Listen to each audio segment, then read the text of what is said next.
Muy buenas tardes a todos. Me gustaría poder leer el Salmo 22 del verso 1 y 2. Y la razón de esto es porque Jesús, cuando estaba en la cruz, cita este salmo. Y el salmo dice así en Salmo 22, versículos 1 y 2: Dios mío, ¿por qué me has abandonado? ¿Por qué estás lejos para salvarme, tan lejos de mis gritos de angustia? Hace muchos años yo participé de una actividad en mi iglesia local en Santiago, de un retiro, junto con mis papás, mis hermanos, hermanos en la fe. Y era bien común en la iglesia hacer retiros, alejarse de Santiago, de todo el ruido que hay, y hablar acerca de una temática en concreto, de poder tener coinonía y ver en profundidad qué es lo que Dios quiere para nuestra vida. Y veíamos una temática en concreto, y recuerdo que en uno de estos retiros vimos un video en donde una persona, un padre, quería explicar cómo es el amor de Dios. Y para esto, él lo quiso ejemplificar de la siguiente forma, contando una anécdota que a él le había pasado. Y decía así: un día, cuando su hijo había nacido hace muy poquito, cuando era bebé, esta persona con su hijo decidieron salir a caminar al bosque.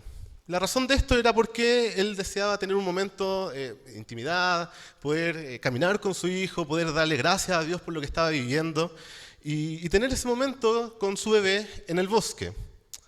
Y mientras él iba caminando ya por bastante tiempo, se dio cuenta que a lo lejos venían unas nubes medias extrañas, medias sospechosas, y él inmediatamente comprendió que debía volver a su hogar porque se acercaba una tormenta.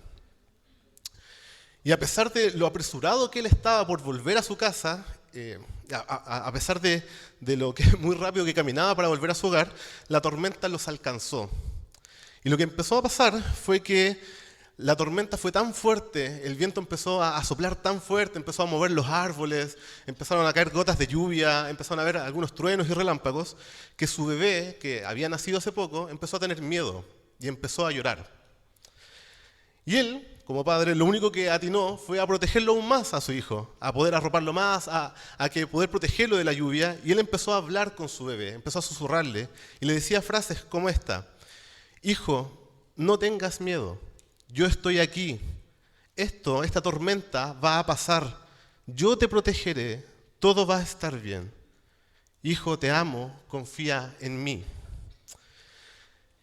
Y esta persona, por medio de esta historia, quería ilustrar cómo es Dios con nosotros, en donde muchas veces somos como ese bebé, que por nuestras circunstancias, por los ruidos, por esa tormenta que nosotros tenemos a nuestro alrededor, no podemos ver y no comprendemos lo que Dios está haciendo con nosotros, no entendemos lo que Dios nos está diciendo, no entendemos lo que Dios está haciendo para protegernos. A pesar de que Dios está ahí, tenemos limitantes, al igual que ese bebé. Y no comprendemos que Dios está en medio de nosotros en esa tormenta, que Dios no nos deja ni nos abandona. Ahora bien, alguien podría preguntarse: ¿cómo es posible que Dios no nos abandone? ¿Cómo es posible que Dios nos ame tan profundamente al punto de estar con nosotros en nuestras tormentas, en nuestras dificultades, siendo, y perdonen esta expresión, lo penca que somos de repente? ¿Cómo es posible que Dios no nos abandone a pesar de lo pecador que soy? ¿Cómo es posible que Dios no se aleje de mí a pesar de que muchas veces, muy probablemente, yo sí quería abandonar a Dios? A pesar de que muchas veces yo probablemente fui infiel con Dios y quería irme al mundo y no seguirlo a Él. ¿Cómo es posible que Dios me ame y quiera tener una relación cercana conmigo a pesar de mí y a pesar de mi pecado? Y la respuesta la encontramos en esta frase en el Evangelio, y es que Dios no te abandona a ti y no me abandona a mí porque alguien tuvo que sufrir ese abandono por Dios. Dios no te abandona porque alguien fue abandonado en nuestro lugar, y ese fue Cristo. Cuando Jesús lanza esta agonía al cielo: Dios mío, ¿por qué me has abandonado?, la mayoría de los teólogos concuerdan que esta no es una frase cliché, no es algo que, entre comillas, sintió que Dios no estaba, sino que todos concuerdan que Él realmente experimentó un abandono real en la cruz. Su abandono fue real. Por ejemplo, Sugel Michelén, pastor de la Iglesia Bíblica del Señor Jesucristo, dice: Pero en el caso de Cristo, cuando estaba en la cruz, el abandono no fue una mera sensación. Su abandono fue real. De hecho, esa es la única ocasión que se registra en las Escrituras en que Cristo no se dirige a Dios llamándole Padre. R.C. Sproul, pastor presbiteriano, dice lo siguiente en base a este texto: el clamor desolado de Jesús es un cumplimiento del Salmo 22, mostrando la profundidad de su angustia mientras sufre la separación de su Padre. Más tarde los apóstoles se dan cuenta de que Jesús estaba en este momento soportando la horrible ira de Dios sobre el pecado. Esto es aún más angustioso para alguien cuya relación con el Padre es perfecta en amor. Ahora, probablemente alguno se pregunte, ¿cómo es posible que Cristo fuera abandonado por Dios? Si se supone que Cristo, por ejemplo, era el Hijo amado en quien Dios tenía complacencia, según lo que nos dice Mateo capítulo 3. ¿Cómo es posible que Cristo fuera abandonado por Dios si Cristo era el único justo dentro de un mundo injusto, según Primera de Pedro? ¿Cómo es posible que Cristo fuera abandonado por Dios si Cristo era la imagen del Dios invisible, el primogénito de toda creación, según Colosenses capítulo 1? Si Cristo era la cabeza del cuerpo, que es la iglesia, ¿cómo es posible que aquel Dios abandonara a un ser tan perfecto? Y la respuesta, que creo que todos podemos llegar a esa conclusión en base a las palabras que hemos oído, es que Cristo cargó con toda nuestra maldad en esa cruz y por ende también cargó con la ira de Dios. Esa ira que debía ir hacia nosotros. La razón es claramente revelada en las Escrituras. Por ejemplo, en Habacuc se nos dice que Dios es muy limpio de ojos para ver el mal. Se nos describe en varios pasajes de la Escritura que Dios tiene una relación con el pecado y el pecador bien especial. Por ejemplo, en Salmos 5, versículo 4 y 5 dice: porque tú no eres un Dios que se complace en la maldad, el malo no habitará junto a ti, los insensatos no estarán delante de tus ojos, aborreces a todos los que hacen iniquidad. En Hebreos dice: es aterrador caer en las manos del Dios vivo. Y en ese momento Cristo estaba cargando con el pecado de su pueblo. En una dimensión que nosotros no podemos entender, Cristo fue hecho pecado para que nosotros pudiésemos ser justos y justificados delante de Dios. Y muchas veces nosotros somos demasiado livianos con el pecado, no le damos la importancia y se nos olvida que las consecuencias del pecado es la muerte. Las consecuencias del pecado es el juicio de Dios, es la ira de Dios, y lo más importante que quiero resaltar, las consecuencias del pecado es la separación con Dios. Eso es lo que merecíamos todos nosotros, estar separados delante de Dios, ser abandonados por Dios a nuestra suerte. Y quien sufre esto no eres tú, ni tampoco soy yo, sino que es Cristo en esa cruz. Ahora, me gustaría que pudiéramos reflexionar en tres ideas que nos puede dar esta enseñanza sobre lo que leíamos en el Evangelio. Y la primera de ellas, y quiero ser responsable con lo que voy a decir, ¿es posible sentirse abandonado por Dios a pesar de que Dios nunca nos abandona? Lo repetiré. Es posible que nosotros, hombres, mujeres, pecadores, nos sintamos abandonados por Dios a pesar de que Dios nunca nos abandona. Y la Biblia está llena de esos ejemplos. Por ejemplo, el rey David, cuando está huyendo del rey Saúl o cuando está angustiado por todos sus problemas, tiene un montón de salmos en la Escritura. Y por ejemplo, el Salmo 13, donde dice: ¿hasta cuándo, Dios, me dejarás para siempre? Habacuc, cuando ve que el pueblo está pecando y que Dios aparentemente no está haciendo nada, lo primero que hace es mirar al cielo y decir: Dios, ¿dónde estás? Los mismos discípulos en la barca, en medio de la tormenta, se sintieron desesperados, a pesar de que Cristo estaba en esa barca. Sentir el abandono de Dios para nosotros como creyentes, el no ver su gracia, es algo sumamente común en nosotros pecadores. Por lo tanto, quiero invitarte a que no te sientas mal cuando quizás se presenten estos pensamientos en tu mente, porque también me gustaría recordarte que a pesar de que podamos sentirnos abandonados por Dios, el segundo punto que me gustaría que recordaras es que lo que hizo Cristo en la cruz nos da una garantía de que Dios no nos abandonará. Cristo pagó por eso. La diferencia es que Dios va constantemente en nuestro rescate, aunque nosotros no lo veamos.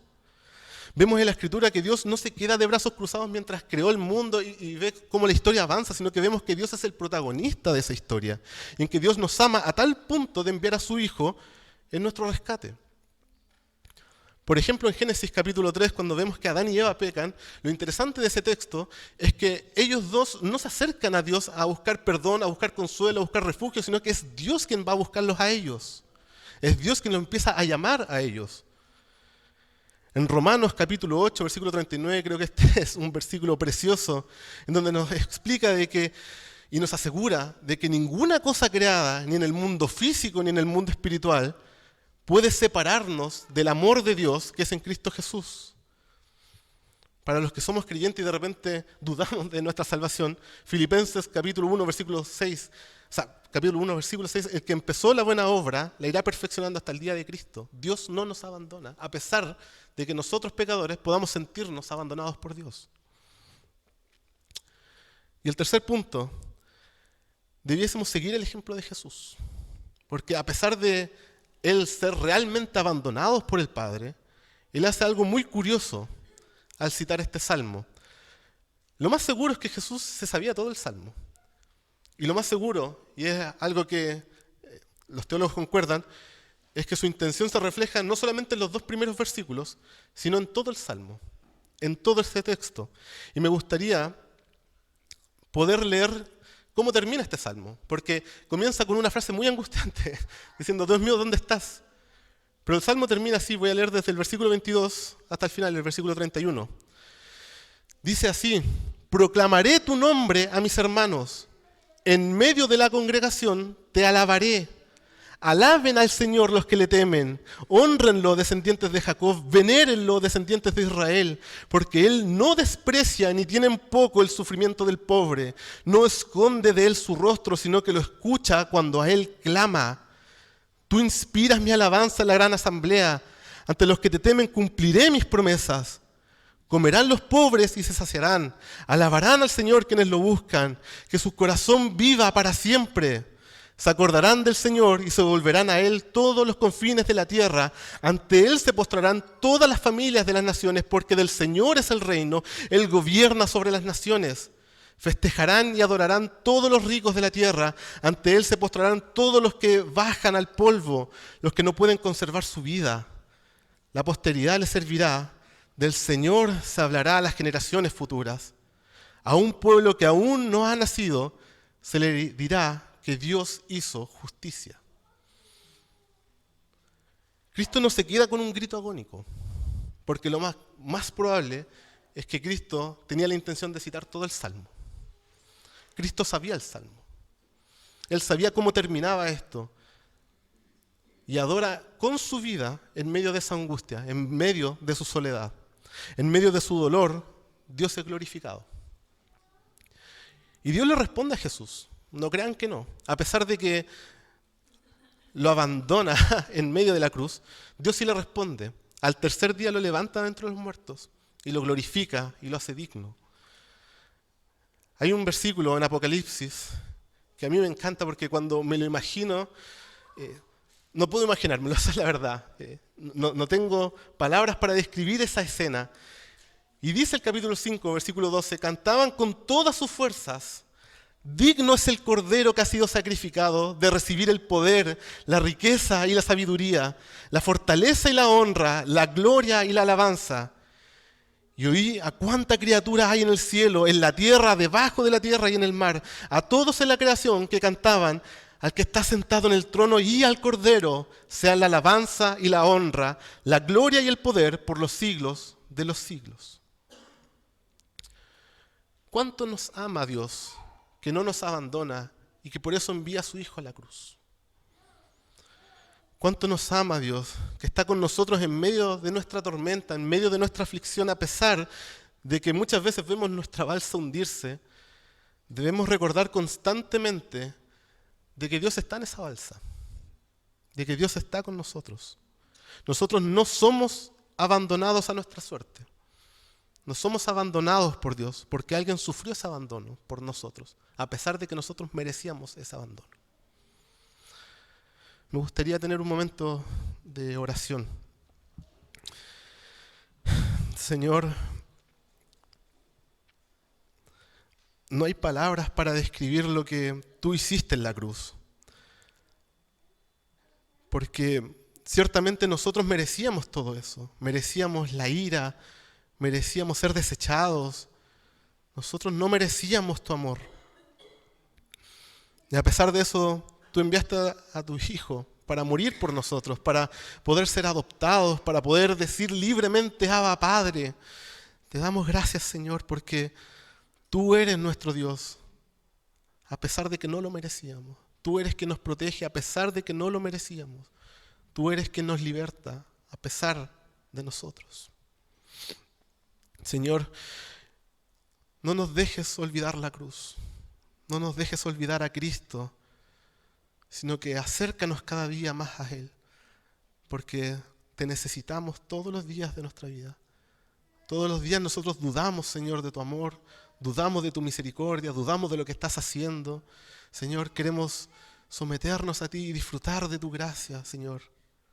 Sabemos que estás en medio de nosotros. Sé nuestro Rey. Sé nuestro Dios. Sé el Dios de esta iglesia, Señor. Te lo pedimos en el nombre de Jesús. Amén.